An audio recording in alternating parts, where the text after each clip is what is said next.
Bismillahirrahmanirrahim. Assalamu alaikum. My name is Hassan and today we are going to hide page title in Elementor WordPress.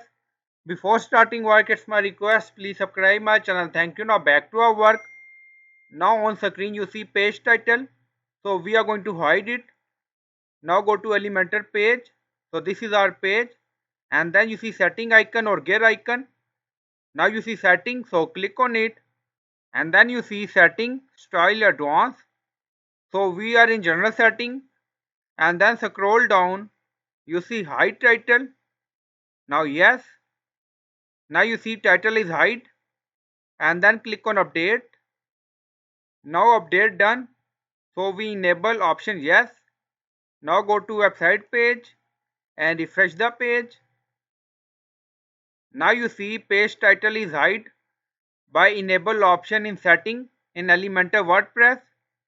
So I hope you like this video. Please like, comment, share, subscribe. Thank you for watching.